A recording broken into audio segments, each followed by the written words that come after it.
Normally I say, hello, this is Gene, but I'm just going to say this, what now?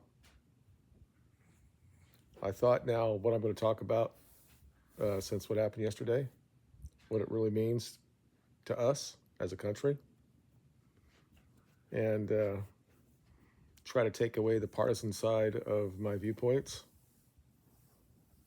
It was shameful, but not shocking to me at all. You can take the very easy way out and say that it was coming when you continually just have this type of rhetoric against this man for the last 6, 7 years, and then just really ramping up after January 6th and impeach him twice, and then tell him, say, everybody comparing him to Hitler. And I know some of you know on this channel what my feeling about Hitler is. He's got a kind of a bad rap when it comes to media, and I'm not going to say where that media comes from, but it's the same media that did this thing to Trump. But again, this is still an individual person that decided they wanted to do this because for whatever. We heard this morning that he was a Republican, and then we find out that he actually was giving money to the other side, that he was probably one of those Democrats that register as a Republican to vote in Pennsylvania, where he's from, so he can go in and try to change the delegates in his state. It's a common tactic from both sides. If it's an open primary, you can do this stuff. You can just say your registration as a Republican, and you can vote in Republican primaries. They did here in Alabama. It's not. It's clearly he was not on the right side of the political side. It doesn't really mean anything to me. I'm not either. I I voted for this man in 2016 and 2020. I voted for Obama in 2008 and 2012. I voted for Clinton. I voted for George Bush. I look at the man, normally with the man, uh, and the policies that they have. And if I think they're going to be, back then I came out about America first before Trump ever said that word, that we needed our politicians and the country itself to be America first. That I thought that was a democratic um, value, that we wanted our businesses to be done here by our own people. That's why I was pro-union. That's why I was a Democrat for a long time. But we have to realize that both parties don't want this. They just want as much as they want. They want to get as power as they can get. And then you have the external forces that are trying to shape their will in our politics. And I've talked on this channel many times about what that is. And it needs to be called out. And there are people a lot smarter than me, more articulate than me, that have called that out. But they're considered anti-Semitic by doing it. It's pretty clear what's going on. I'm not saying that it had anything to do with the assassination attempt yesterday, but it wouldn't be shocking to me that they were somewhat behind it. Because even as pro-Israel that Trump is, and this is one of the biggest problems I have with him, uh, and why I never really can trust what he wants to do, even though I think he loves his country. I think he's America first. But I think in his back of his mind, he thinks that Israel is a big, important thing when it comes to God and everything like that, that the chosen people and all this stuff. And I think that he believes that. Um, but whatever. I'm not here to talk about their religion or the secular Jews or what they believe. I'm not here to do that. I just want to know what's next. What do we do now?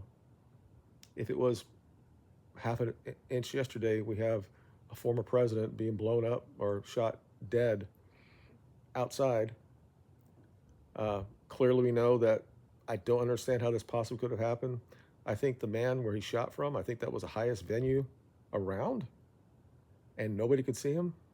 And we have some reports that some witnesses have seen this person. We know now that the guy that ended up shooting him and killed him had him in the sights, and at the same time he basically shot those 3 shots. Apparently, that I think that's what it. I think he did 3 shots, and he ended up hitting 3 people. People say he's a bad shot.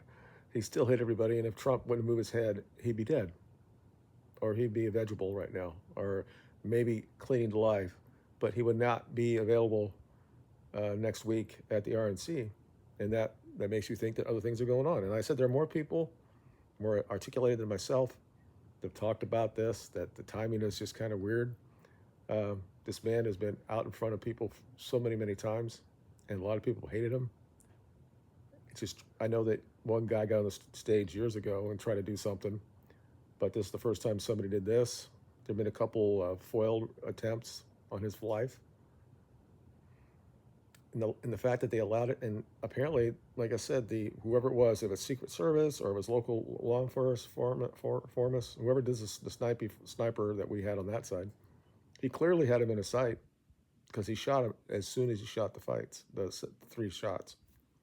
So either they just saw him at that point and they're like, oh shit, or he was waiting.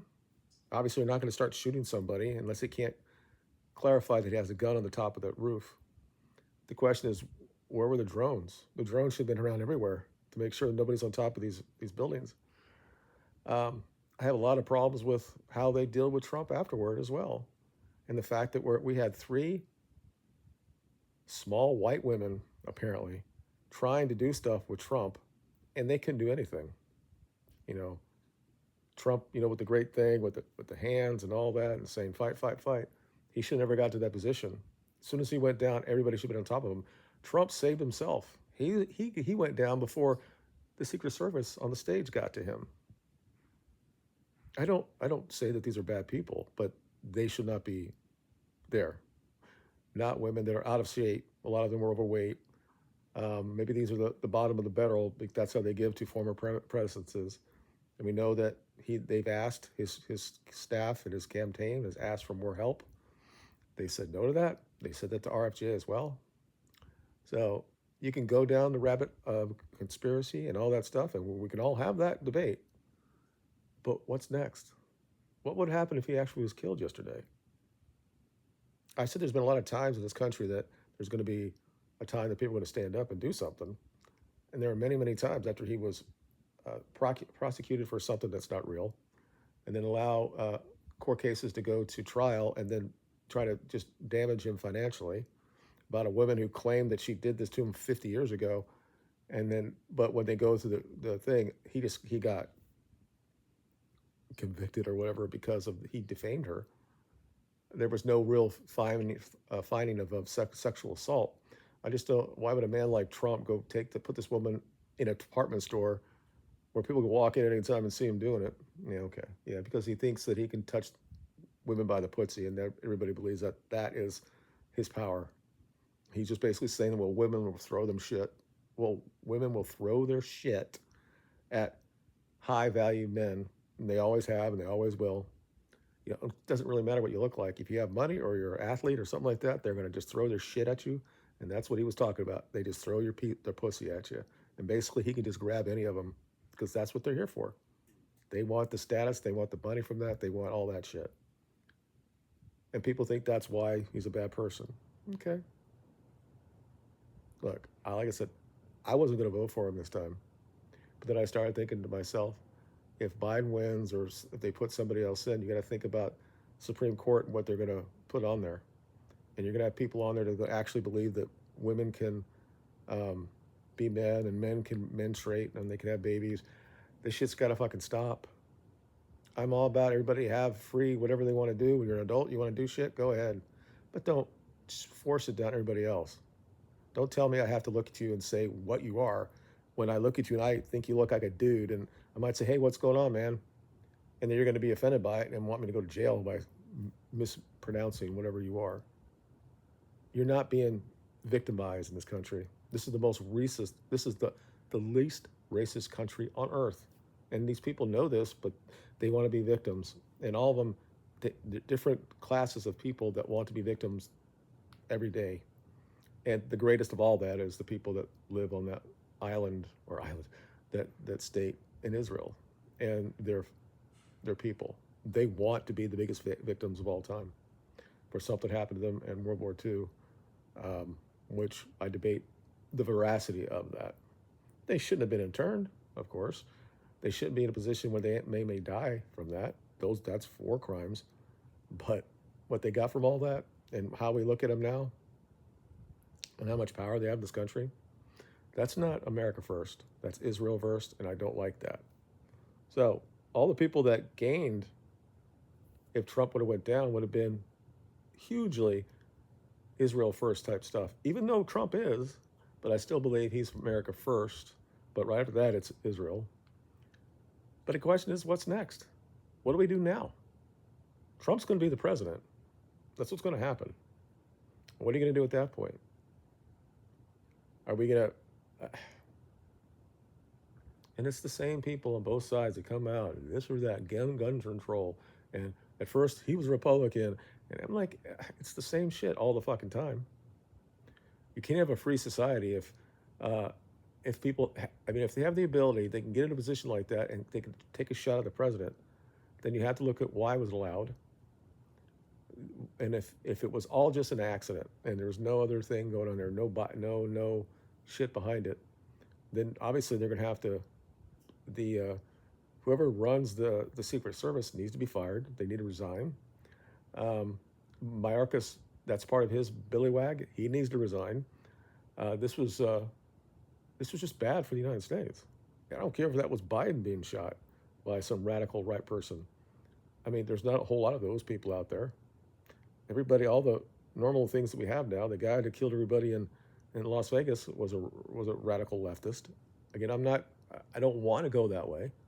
The guy that shot Solis was a radical leftist. This guy apparently looks to be that way as well. And the question is, why are they so radicalized? They're upset because a couple of guys went inside the building on January 6th, and they call that insurrection and all this shit when we were just going through all that shit before the Sunday before that. People going in state capitals and occupying state capitals and damaging property there. Those people are still not in jail. We still have people from January 6th that are still in jail. You know, it's like, anyway, I just want to know what's next. Or is it over? Is it just over? The idea of America is over because way too many young people love this or hate this country based on whatever they fucking believe. That they don't believe that this is the greatest opportunist type of country you could have. If you have the drive and the idea to do what you want to do, you can do very well in this country. We have a lot of problems still, but a lot of this is manufactured by our own because we have so much time not to do anything else but to get on shit like this and complain about shit when instead of going out there and doing it better for yourself. Well, there might be some obstacles, and it might be racially. It could be the wrong part of the country, and you're trying to do this, and you can't do it because of the color of your skin. It could happen, but it's not the norm. It hasn't been the norm since I was alive. There's always going to be biases between the groups of people. People need to understand this. Always, because how we've grown up, our DNA, but it's like when we have that, the back of your brain realizes that you're afraid of spiders or snakes or something like that. That's ingrained after thousands and thousands and thousands of years of our blood going through our descendants, and it still becomes in our brain. It comes down through all this stuff. So I actually believe that there's some things that people that their great grandfathers were slaves and they were just destroyed up and all that stuff, that maybe that feeling or whatever of being victimized may always be there. Okay, we can try to fix that. And we try to do that in this country through different programs. But you have to have the ability to go out and do something with that. Since you have that, now do something with it. And a lot of great people have done this. Thousands and thousands of people, millions probably at this point, that have got better things for their lives because of using those type of programs. But it has the other side, because humans, we just say we're going to take it anyway, and we're not going to work for it or anything like that. So the point I'm trying to say is, what's next? Are we just going to are we going to blame each other? Are we ever going to stand up as Americans and actually fight for our country? To say, you know what, we need to stop. We need to shut down the border. We need to get rid of the people who just got here and put them back. If anybody that gets any type of crime, you're not going to go door to door. It will never happen in this country. They're going to go out and deport 20, 30 million people. That's not going to happen. But if somebody does something wrong and somebody's here that's not here legally, and they do something wrong, I don't care what it is. If you jaywalk and they find out you're not here legally, you got to go back. And if that costs us trillions of dollars to take you back, that's the way it needs to be. And then we're going to have to bring everything back. I mean, these are very simple, common sense solutions. You bring everything back. You build everything here. We have the resources to do all this here. And then you have all that job opportunity. And you don't have to go to college to go do shit like this. You don't need to. You go and do a 6-8 week course on whatever it does, and we build it here, and we have anyway.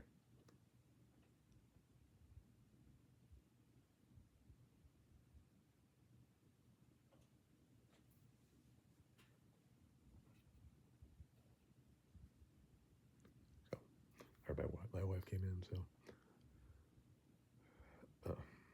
anyway, what's next?